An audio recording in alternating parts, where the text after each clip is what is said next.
In previous lecture, we discussed some types of animals, those survive in polar climate और extremely cold climate. पिछले lecture में हम लोगों ने पढ़ा था कि वैसे एनिमल जो काफ़ी कोल्ड क्लाइमेट में मीन्स पोलर क्लाइमेट में बार बार मैं आप लोगों से रिविजन कर रहा हूँ। ये हमारा इक्वेटर है। इक्वेटर से सबसे जो लंबी जो डिस्टेंस होती है, लॉन्ग डिस्टेंस होती है, वो हमारा पोल होता है। इसके बीच में हमारा टेम्परेट जोन और इसके सबसे नीचे टॉरिड जोन। ये एरिया जो हमारा होता है तो ट्रॉपिकल जोन का एरिया होता है, जो कि काफ़ी हॉट होता है थ्रू आउट। इसी तरह से हमारा साउथर्न हेमीस्फीयर में भी, ये हमारा नॉर्थर्न हेमीस्फीयर है, हमारा साउथर्न हेमीस्फीयर है। ठीक है, तो ये रीजन के बारे में हम लोग कल पढ़े, क्योंकि यहाँ पे ऐसे एनिमल्स रह सकते हैं जिसका body through out the year cold condition को एडप्ट करता हो, कोल्ड कंडीशन में सरवाइव कर सकता हो। कल के एग्जाम्पल में भी हम लोग देखे थे, जैसे पोलर बियर है, पेंगुइन है, उसके बारे में कुछ और हम लोग जानेंगे। पोलर बियर जो है उसका वाइट कलर होता है, पोलर बियर का वाइट कलर होता है, क्योंकि वो इजी वे में अपने वाइट स्नो में अपने आप को हिडन कर लेता है, छुपा लेता है, किसी को पता नहीं चलता है, और वो अपने आप से हंटिंग से बच जाता है, मार खाने से, किसी से मतलब जो उसका कोई शिकार न कर ले, इसलिए वो बच जाता है। पेंगुइन जो है सो हमेशा अपने ग्रुप में एडप्ट करती है, ग्रुप में रहती है। Penguin are always live in huddle मतलब होता है झुंड, because they less heat to out from their body, और इसलिए हडल में झुंड में रहती है। चारों तरफ से वो जितने भी पेंगुइन होंगे चारों तरफ से एक साथ बैठ गए, बीच का जगह खाली रहेगा। ठीक है, और बीच में जो होगा वो भी, यानी सभी एक दूसरे से चिपक करके बैठते हैं, क्योंकि वो अपने बॉडी से कम हीट को आउट करता है, रिलीज हीट को कम करता है, अपने बॉडी के टेम्परेचर को मेंटेन करता है। उसका पेंगुइन का जो एग होता है हमेशा अपने पैरों पे रखे रहता है, पैरों पे अपना रखे रहता है, क्योंकि उस टेम्परेचर को मेंटेन कर करके रखता है। ठीक है, ये सब चीज़ें के बारे में कल हम लोग पढ़े थे। ये सभी चीज़ के बारे में कल हम लोग पढ़े थे, कल पॉइंट। आज हम लोग पढ़ेंगे जो मुख्य रूप से आपको मैंने बताया था कि जो हमारे 3 तरह के जो क्लाइमेट हमारे होते हैं, ट्रॉपिकल एंड टेम्परेट क्लाइमेट, उसके बारे में हम लोगों ने पढ़ लिया है। कोल्ड एंड पोलर क्लाइमेट के बारे में आज हम लोग पढ़ेंगे। Hot and dry, hot and dry climate. Stop कर। हॉट एंड ड्राई क्लाइमेट्स, ये क्लाइमेट जो है सो खास करके हमारी ये वैसे क्लाइमेट है जहाँ हॉट भी होगा, गर्मी भी काफ़ी होगी, प्लस वहाँ का एयर जो होगा सो ड्राई होगा, मॉइस्ट वहाँ पे कमी नहीं, मॉइस्ट वहाँ पे नहीं होगी। जिस तरह का क्लाइमेट हम लोग ट्रॉपिकल रीजन में देखे हुए थे कि वहाँ पे नमी थी। नमी क्या होता है, मॉइस्चर क्या होता है? The presentation of water vapour is known as moisture, यानी ह्यूमिडिटी। तो ये जो ड्राई एयर होता है वो खास करके वहाँ अलग तरीके के एनिमल पाए जाते हैं, और जो मॉइस्ट एयर होता है ट्रॉपिकल रीजन में वहाँ पे अलग तरीके के एनिमल्स पाए जाते हैं। तो ये जो है हॉट एंड ड्राई क्लाइमेट, एक क्लाइमेट हमारे खास करके अपने इंडिया में राजस्थान में जो मरुस्थलीय जगह है उसका नाम है मरुस्थल, जहाँ की मिट्टी लगभग डेड मिट्टी है, लगभग खाली सैंड है। ठीक है, इस तरह के इस पार्ट को हम लोग वहाँ पे हॉट एंड ड्राई क्लाइमेट्स पाए जाते हैं, जिसे हम लोग लिख सकते हैं hot and dry climate.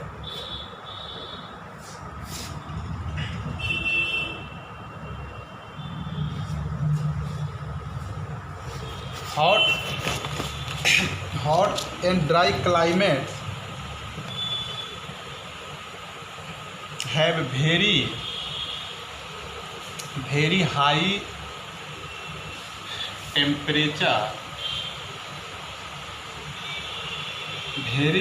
Temperature during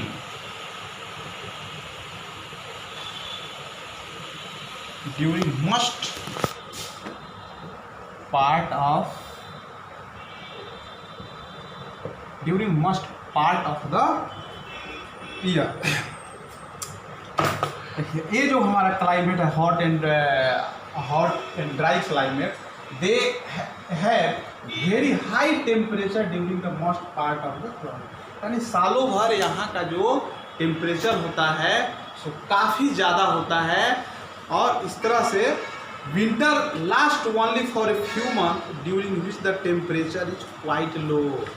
winter, और वो भी जब ठंडी का दिन जब आता है तब यहाँ पे कुछ समय के लिए हमारा टेम्परेचर लो होता है। यहाँ के एयर में नमी नहीं होती है, मॉइस्चरिटी नहीं होती है। जब मॉइस्चरिटी नहीं होती है तो बारिश का भी संभावनाएं कम होते हैं। बारिश लगभग नहीं के बराबर, लिटिल अमाउंट में बारिश इस सभी जगहों पे होता है। बारिश कराने में भी, बारिश होने में भी हमारे मॉइस्चर का मतलब ह्यूमिडिटी वाले एयर का ही ज़रूरत पड़ता है, क्योंकि वाटर जैसे वेपराइज होता है तो पहले मॉइस्चर बनता है, मतलब कि ह्यूमिडिटी को अपग्रेड करता है, और वही ह्यूमिडिटी अप पार्ट में जा कर के हमारा क्लाउड के नियर जा कर के उसका कंडेंसेशन होता है, फिर वह रिवर्स हमारा लिक्विड में कन्वर्ट होता है, तब वो हमारे अर्थ पे बारिश बन करके आता है। लेकिन ये जो ड्राई एयर हमारा होता है यहाँ पे वाटर का वेपराइजेशन, सबसे तो फर्स्ट बात कि यहाँ पे वाटर ही नहीं है जिसका वेपराइजेशन हो, ठीक है, और एयर भी ड्राई है। अगर वाटर अगर रहता तो एयर वहाँ पे ड्राई नहीं होता। अगर वाटर बॉडीज भी अगर ज़्यादा इस सभी जगहों पे पाया जाता तो वहाँ पे हमारा ड्राई एयर नहीं होता। तो जो डिफरेंट यहाँ पे वैसे एनिमल एडॉप्ट करते हैं, वैसे एनिमल रहते हैं जो कि जिसकी पानी की आवश्यकता कम हो, वो पानी नहीं पीता हो, गर्मी बर्दाश्त करने की क्षमता हो, वैसे तरीके जो इस डिजर्ट में इजी वे में मूव कर सके, वैसे एनिमल यहाँ पे खास करके पाए जाते हैं। तो इसमें कुछ हम लोग इसमें चर्चा करेंगे। जैसे एक हमारा एनिमल है, इसी में का कैमल्स, इसी में का हमारा एनिमल्स है। देखिए कैमल्स का आप अपने बुक को पढ़ेंगे कि कैमल का क्या प्रॉपर्टी होता है। Camels have a long leg, they protect the heat absorbed from their ground। Camel के पास जो है तो उसका लेग जो होता है बड़ा सा होता है, जिसके कारण वो ग्राउंड से उसकी हाइट ज़्यादा होती है, जिससे उसका बॉडी जल्दी हीट नहीं हो पाता है। एक they have a large and broad feet, उसका पाँव जो होता है वो काफ़ी चौड़ा होता है। उसका पाँव जो होता है they can not go under the dessert, जिसका कारण है कि वो आसानी से बालू में धंसता नहीं है, जिससे कि वो इजी वे में they can run on the surface of dessert, इसलिए वो आसानी से उस सरफेस पे चल पाता है। They have found a hump, उसके पास कुबर पाया जाता है। दो stored a very large amount of water they can over a long time period for their survival. उसके पास हम्प पाया जाता है क्योंकि उस हम्प में वह काफ़ी लंबे समय तक पानी को स्टोर कर लेता है, और they out a little amounts of urine, they pass little amounts of urine, और वह अपने बॉडी से काफ़ी कम अमाउंट में यूरिन को पास करता है, जिससे कि पानी की मात्रा हमेशा उसके बॉडी में बनी रहती है। They can drink A over a large amount of water so they can survive over a long time period. वह एक बार में बहुत ज़्यादा पानी को पीता है लंबे समय तक चलने के लिए। उसका नोस्ट्रिल, उसका नाक जो होता है सो यह एक स्पेशल तरीके का रहता है, जो कि जैसे वो डस्ट वाले प्लेस में, मतलब सैंडी प्लेस में चलता है तो अपने नोस्ट्रिल को बंद कर लेता है, जिससे कि डस्ट उसके बॉडी में इन नहीं करे। उसका आई जो होता है, उसके आई के पास हमेशा उसके आई का जो आईलिड होता है इसमें हमेशा लंबे लंबे बाल्स होते हैं, क्योंकि जैसे जो धूलकण उड़ करके आता है तो तुरंत उसको क्लोज कर लेता है, क्योंकि डस्ट पार्टिकल उसके आई में इन नहीं होता है। ये सभी कुछ कैमल्स के एडाप्टेटिव फीचर्स है, खास उसके गुण हैं जो कि उस वहाँ पे अडॉप्ट करने के लिए, सर्वाइव करने के लिए वो उसे प्रदान हुए। हम कह सकते हैं camels are specially adopted to this climate, they have can survive this harsh condition to desert, they are adopted to exert a very less urine to reduce the loss of water. यह urine काफ़ी कम मात्रा में पास करता है जिससे कि हमेशा उसके बॉडी में पानी बनी रहती है। They can also drink a large quantities of water and eat a plenty of food can be to store to their home pay later in. वह एक बार में काफ़ी अधिक मात्रा में पानी पीता है और वह खास करके पत्ती वाले the water and eat plenty of the food can be stored in their home, और वो जिस पौधे को खाता है उसे अपने हम्प में स्टोर करते हैं। They can survive without food and water for days while travelling in the dessert, और उसी हम्प में अपने खाने जो एनर्जी जो गेन करता है हम्प पे, और वाटर को उस हम्प में कलेक्ट कर लेता है क्योंकि लंबे समय तक वो डिजर्ट में भी उसे सर्वाइव कर सके। Their bodies are also adopt to tolerate temperature change such as heat in the day time and cold night time, और उसका बॉडी जो है सो इस तरह से अडॉप्ट करता है कि वह दिन में भी उसको गर्मी बर्दाश्त करने की क्षमता होती है। Camels have the ability to close their eyes and nostril to keep out the blowing sand dust in the desert area. उसका जो नाक होता है, नोज होता है, और जो आई होता है वो हमेशा जैसे डिजर्ट का जो डस्ट आता है तो उसको तुरंत वो अपना क्लोज करता है। They have 3 eyelids that prevent the sand from the entering their eye। उसके पास आईलिड ये जो होता है सो 3 होता है जिससे वह अपने डस्ट को इन करने से रोकता है। अदर एनिमल्स के बारे में जैसे देखिए रेप्टाइल्स एनिमल्स के बारे में, ये तो कैमल का जो प्रॉपर्टी है ये मैं लिखे आपके बोर्ड पे मैं लिखा नहीं हूँ क्योंकि आप अपने बुक से इसको देख लेंगे, और जो इसका जो पॉइंट है मेन कि एक कैमल के पास क्या क्या गुण होता है जिससे कि वो रह सकता है। तो जैसे मैंने आपको ऐसे बता दिया जो आपके बुक में भी नहीं है, उसके पास लॉन्ग लेग होता है, स्पेशल नोस्ट्रिल एंड आईलिड पाया जाता है, हम्प होता है, लेस अमाउंट में यूरिन को पास करता है, उसका बॉडी हॉट एंड कोल्ड को क्लाइमेट को एडॉप्ट कर लेता है। ये सभी उसका प्रॉपर्टीज है। कुछ रेप्टाइल मतलब होता है रेंगने वाले एनिमल, जैसे स्नेक्स है, टोर्टोइज है, ये सब क्रोकोडाइल है, ये सब वगैरह को हम रेप्टाइल एनिमल्स के नाम से जानते हैं।